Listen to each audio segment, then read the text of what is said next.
Slavery. That's the place everybody likes to start Negro history. You have ignorant black men being brought over from Africa in chains. Terrible thing, slavery. But this way slavery is taught, it sort of takes the sting out of it.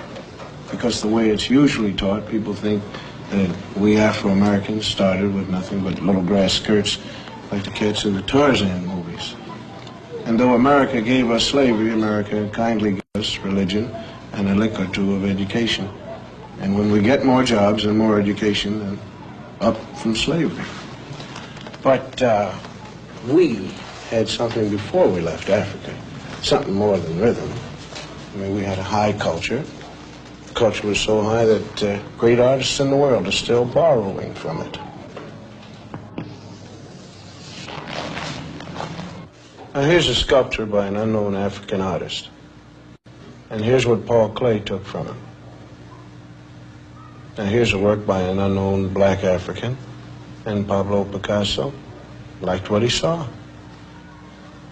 Another African design, and Modigliani swiped it, or he was influenced by it, or whatever polite word you want to use.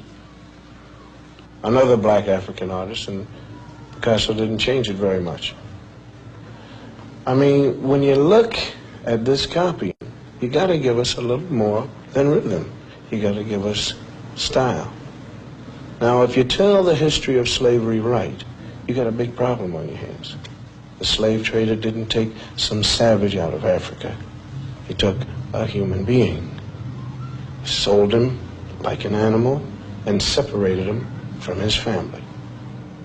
America invented the cruelest slavery in the history of the world because it broke up black families.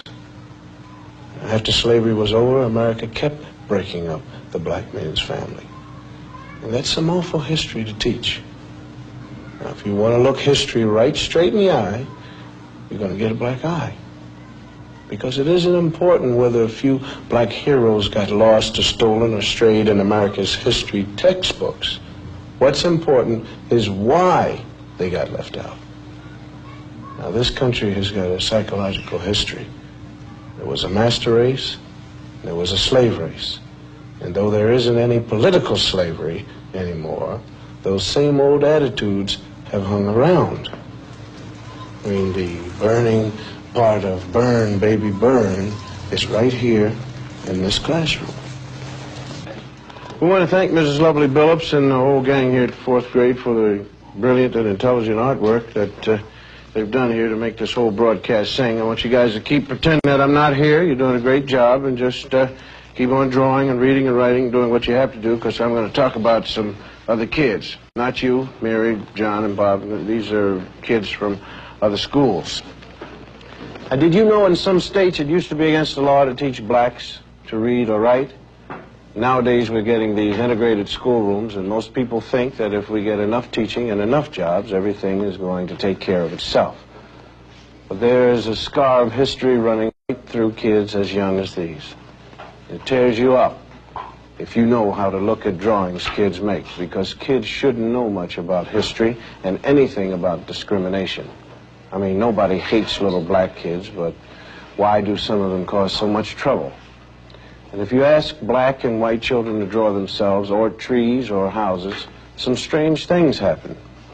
We asked some ordinary white kids from ordinary families to make some drawings for us. Like, well, let's call him John. John's white, and we asked him to draw himself. This is John. This is his house, and this is his tree. Then we asked a black kid, let's call him Ralph, to do the same thing. This is Ralph's drawing of himself. This is his tree. Now, why should two kids of the same age draw so differently? Enter the expert. This is Dr. Emmanuel Hammer, psychiatrist specializing in children's therapy. Well, let me illustrate it for you. Let's take these drawings. No matter what a child draws, he's really picturing himself. Ask a secure child to draw a tree, and he's likely to draw a bountiful, spreading tree. A black child drew this tree, cut off in its growth, stark, bare, ungratified. It works the same way with drawings of people. Normal children, average drawings. The mood is happy, the child feels capable, the drawings are complete, and the arms are developed to emphasize strength. These children were old enough to draw complete figures. The significant fact is what they left out: arms, hands. A child may sense that a situation in life is so powerless that he himself is equivalent to an armless man. My own study reveals that armless people appear 3 times more frequently in the drawings by black children than those by white. The faceless beings suggest that these youngsters not only feel themselves to be less than they might be, they don't even feel themselves to be. The black child who is forced to live in a hostile world may disappear in self-defense.